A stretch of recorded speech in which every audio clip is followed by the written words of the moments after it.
Hello, hi everyone. স্বাগতম জনাইছো মোৰ অন্য এটি ভিডিঅ'লৈ। আজি ভিডিঅ'টো পাকঘৰৰ পৰা আৰম্ভ কৰিছোঁ। আজি বনাব লৈছোঁ লোকেল চিকেন গুটি কচুৰ সৈতে। কেনেকুৱা হয় নাজানো, আজি ফাৰ্ষ্ট বনাব লৈছোঁ। আৰু এইখিনি বনাই থোৱাৰ নিচিনা লাগিছে নেকি? বনাই থোৱা নাই, পিছে অলপ গুড়ি মছলা দি সানিহে থৈছিলোঁ। আৰু এইফালে পিঁয়াজখিনি কুটি ল'লোঁ। পিঁয়াজখিনি মিহিকৈ কুটা নাই, অলপ দখৰা দখৰকৈ কুটি থৈছোঁ, কাৰণ তেলত দিলে এনেও সিজিয়ে যাব পিঁয়াজখিনি। আৰু লগতে এইখিনি হৈছে গোটা মছলা পিচি ল'লোঁ, আদা নহৰু আৰু জিৰা জালুক আৰু জলকীয়া অকণমান আছে, বেছি নাই দিয়া জলকীয়া। এইফালে আমাৰ বগা কেৰাহী মানে কোলা কেৰাহীখন পাতি দিলোঁ, আৰু লোহাৰৰ এখনতে প্ৰায় মাংসবোৰ বনোৱা হয় আমাৰ। এতিয়া তেল দি দিছোঁ, কেৰাহীখন গৰম হ'ল। আৰু এতিয়া তেল গৰম হোৱাৰ পিছত আমি পিঁয়াজখিনি এড কৰি দিছোঁ। পিঁয়াজখিনি এতিয়া ফ্ৰাই কৰিয়ে থাকিম ৰঙা নোহোৱালৈকে, যেতিয়ালৈকে ৰঙা নহয় তেতিয়ালৈকে। এতিয়া আৰু অলপ ৰঙা হ'বলৈ ধৰিছে। এতিয়া এড কৰি দিছোঁ কচুখিনি অলপ দেৰি ফ্ৰাই কৰিম।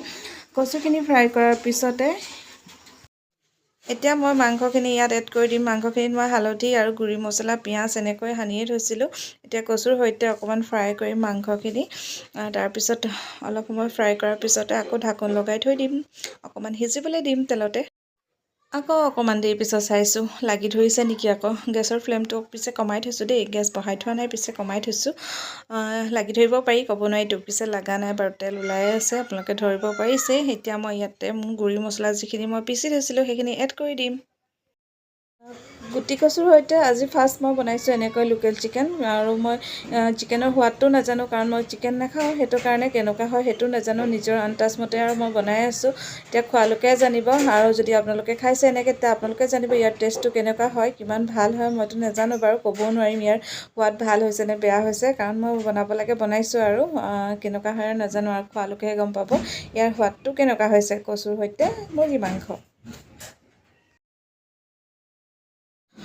আকৌ অকণমান দেৰি পিছত চাইছোঁ পানী দিবলৈ হ'ল নেকি। এতিয়া মাংসখিনিত পানী দিবলৈ হৈ গ'ল। এতিয়া আকৌ অকণমান দেৰি লৰাই লওঁ, ভালকৈ লৰাই মেলি অকণমান লাগি গৈছে তলফালে।